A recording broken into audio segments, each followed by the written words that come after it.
बिस्मिल्लाहिर्रहमानिर्रहीम। कबाबों की चटनी तो आपने शायद ही कभी सुनी हो, तो आज कबाबों की चटनी किस तरह से बनाएंगे। तो बहुत आसान सी रेसिपी है, क्योंकि आपके घर में कबाब तो होंगे। अगर बचे हुए कबाब हैं तो उस चटनी के तौर पर किस तरह से इस्तेमाल कर सकते हैं यूनिक सी रेसिपी के लिए। सबसे पहले आपने ले लेना है तकरीबन 3 टेबलस्पून भरकर ऑयल के, ठीक है, टेबलस्पून खाने वाला। उसके अंदर आप प्याज डालेंगे आधा, यानी आधा कप के करीब, यानी एक दरमियाने साइज़ की प्याज डालेंगे और उसको लाइट गोल्डन होने तक कुक करेंगे। जब लाइट गोल्डन कलर आ जाएगा तो गाइस आपने इसके अंदर टमाटर ऐड कर देने हैं, 2 अदद, 2 दरमियाने साइज़ के। इसके अंदर टमाटर ऐड कर देंगे और टमाटर ऐड कर देने के बाद अदरक लहसुन का पेस्ट 1 टेबलस्पून इसके अंदर ऐड करेंगे और 4 से 5 जो हरी मिर्चें ऐड करके इसको अच्छे से आप भून लेंगे।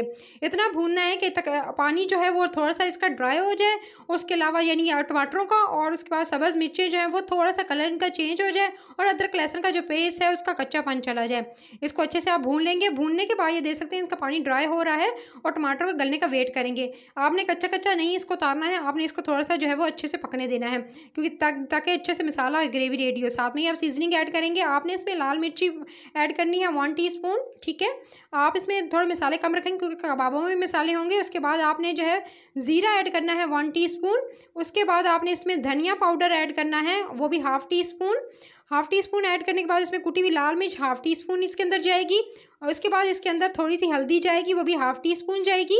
और इसके बाद सारे मसाले को अच्छे से आप मिक्स करके इसको अच्छे से 3 से 4 मिनट अच्छे से कुक कर लीजिएगा।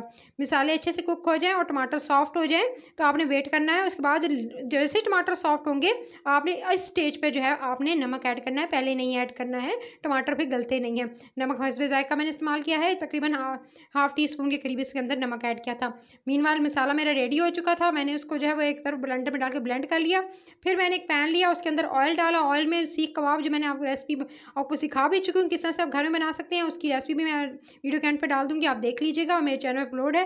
उसके बाद आपने इसको ये बहुत ज़्यादा गाइस ये मैंने किस तरह से सीखी कि मैंने जो है वो हल्की आँच पर रख दिए थे सीख कबाब। वो इतने ज़्यादा सॉफ्ट हो गए थे कि मैंने जब उनको उठाने लगी तो बिल्कुल एकदम जो टूटने लगे। तो मैंने जो उनको इस तरह से जो है वो एकदम जो है उनको इस तरह से कुचल लिया था, इस तरह से मसल लिया।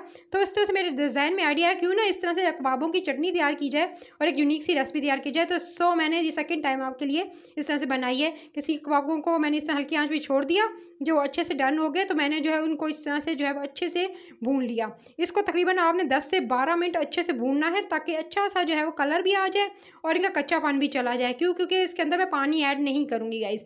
इसको कवर करके आपने तकरीबन 10 से 12 मिनट अच्छे से कुक करना है, यानी इस तरह से इनको अच्छे से जो है वो इस तरह से बिल्कुल इनका बिल्कुल कीमा कर लीजिएगा, ठीक है। चटनी की फॉर्म में ले आइएगा इनको। अच्छे से आपने इनको कूट लेना है इस तरह से, चम्मच की मदद से आसानी से हो जाएंगे। क्योंकि मैंने बताया मैंने इनको छोड़ दिया था पहले फ्राई होने के लिए 5 से 6 मिनट रखा, उसके बाद इसको 12 मिनट का टाइम दिया। उसके बाद ये जो मैंने आपको बताया मैंने स्टार्टिंग में मसाला बनाया था उसको ग्राइंडर में डालकर ग्राइंड कर लिया। अच्छे से इसका पेस्ट बना लेना है पानी ऐड किए बगैर, ठीक है। अच्छा सा फाइन सा पेस्ट बना लेना है और इसी मसाले के अंदर जो है आपने कीमे को कुक करना है जब तक कि कीमे का पानी अच्छे से ड्राई नहीं हो जाता और अच्छा सा सुंदर सा कलर नहीं आ जाता। देख सकते हैं पानी ड्राई हो गया, तेल ऊपर आ गया। कबाबों की ये मज़ेदार सी जिस तरह से चटनी जो है वो डन होगी और आपके कबाब बिल्कुल रेडी हैं, एकदम सॉफ्ट, बिल्कुल जो है जूसी से। तब आपने इस चटनी को जो है मज़ेदार सी चटनी को किसी सर्विंग प्लेट में निकालना है और फिर नान के साथ, तंदूरी रोटी के साथ इसको एंजॉय करना है। तो है ना यूनिक से सीख कबाब की आप कह सकते हैं, या दूसरे कबाब भी ले सकते हैं आप, चपली कबाब भी।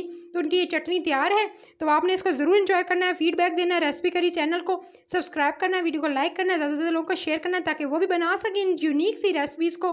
और डेली अपलोड करती हूँ मैं रेसिपीज़, तो बेल आइकन को प्रेस कर लें ताकि रोज़ाना की वीडियो जो है उसकी नोटिफिकेशन आपको मिल जाए। तो ऊपर से आप जो इस तरह से वेजेस रखेंगे लेमन के और उसके साथ जो है आप थोड़ी सी धनिया डालकर इसको एंजॉय करेंगे, क्योंकि जितनी अच्छी खूबसूरत दिखने में प्लेट लगी उतने खाने में भी होनी चाहिए। तो ये मज़ेदार इतनी अच्छी रेसिपी थी। मसाले थोड़े कम रखेगा क्योंकि अगर आपने मसाले ज़्यादा डाले हैं कबाबों में तो उसके साथ जो है आप जो है इस तरह से हरी चटनी के साथ प्याज के साथ इसको एंजॉय कीजिए। अपना बहुत सा ख्याल रखिएगा। टिल देन नेक्स्ट वीडियो, अल्लाह ने के बाद, टेक केयर।